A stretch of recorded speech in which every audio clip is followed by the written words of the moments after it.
Good evening, ladies and gentlemen. My name is Lord Crow. I'm joined here by my man Blackcoat. We are Team BSK, and today we're answering your 8 most common questions of martial arts and self-defense.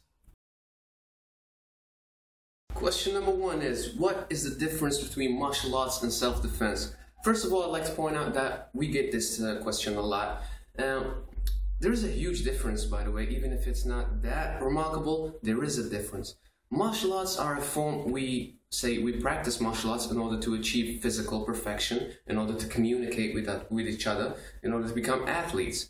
While street fighting, and I don't want to use the term self-defense. See, self-defense is like wearing an armor going to war. While street fighting is the real thing we're talking about here. See, when we talk about street fighting, it's about trying to inflict as much pain upon someone who's trying to rob, hurt, or rape you. While martial arts are trying to communicate with someone else, being as much honorable and disciplined as possible. And basically that's it. And I like to point out that a good street fighter can do good in martial arts, while a good martial artist won't necessarily be a good street fighter. Question number 2 is how to overcome fear. The most common question I have to deal with every day. People ask me how to overcome fear. How do I become fearless? How do I have the courage to, to confront an attacker or to deal with a street fighting situation? You know, in order to become fearless or to overcome fear, you must remember a few things. You know, each human being, each and every human being is made out of bones, blood, muscles, skin, and sometimes fat. You know, we all have 2 sets of arms, 1 set of arms, 1 set of legs, we all have a head. You don't have to be afraid. You know, you can inflict as much pain on your opponent as much as he can inflict upon you. You don't have to be afraid, especially when you are defending yourself or your loved ones or your home. You see, what I'm trying to say here is, try to think about your loved ones. Try to imagine that a crowd is watching you. You don't have to be afraid. You can do just as much pain as it can be done upon you. And we'll get back to this question. This is, as I said before, this is the most common question we have dealing with, and it's a project. Project BSK, major part of the Project BSK is trying to teach people how to overcome fear. So this won't be the last time we talk about this, and I'll get back to this later. Question number 3 is, what is the fastest way to end a street fight? Simply hit a pressure point. Locate a pressure point, try to hit that pressure point, knock your opponent down, or in some other cases, run away, run as fast as you can. Say you're being attacked by more than 1 person, or your attacker has a gun or a weapon, try to run. If not, try to hit a pressure point.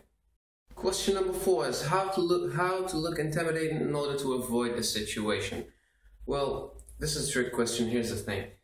There is no magic trick. You cannot look intimidating, you cannot look tough. You either are tough or you ain't. You cannot, let's say, act like I'm a tough guy, you can't mess with me. Say a situation comes around, you might even by acting tough, you might become a target. Say you live in an area populated by gangs or, bands. So the thing is, you cannot look intimidating or act intimidating. Either you are a tough guy or you ain't. Trying to act like a tough guy while being a pussy will only get you into further problems. Followers, so number 5 question is, which one is stronger, a kick or a punch? Now, the answer is always the same.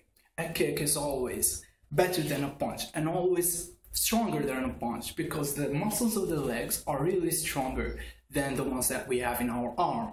Now, it depends on the situation. Do you want to use a kick or a punch? When you're near to your opponent, very near, you have to use a punch because it will be much effective than a kick. If you use a high kick on a street fight, you might lose your balance and you get knocked out. And believe me, you don't want that. Question number 6. How can I defend myself against someone taller? Well, you have 3 things to do. 3 basic things, and believe me, you'll take that person down. First of all, reduce the distance, reduce the range, and then go to the legs and try to take him down. Once you take him down, you gotta fight. Question number 7. Is revenge always a good choice after losing a fight? Well, after losing a fight, you'll be totally disappointed. You'll be sad. And what's the first thing that comes to your mind? Revenge.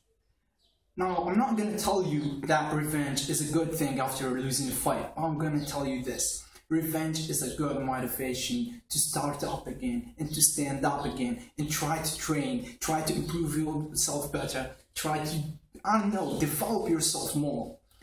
But don't take it too far. Revenge is not a price for your life, believe me. Final question. What's the best martial art? Well, personally, I respect all kinds of martial arts, and it actually depends on the gender. Now, for the males, we have boxing, kickboxing, and Muay Thai. For the women, we have Jiu-Jitsu, Krav Maga, and Aikido. And you actually have to train, and you have to develop yourself in any martial art that you're practicing. Well, thanks for watching, guys. Those were your 8 most common questions about martial arts and self-defense. Make sure to subscribe to our channel. We'll be publishing new videos every week.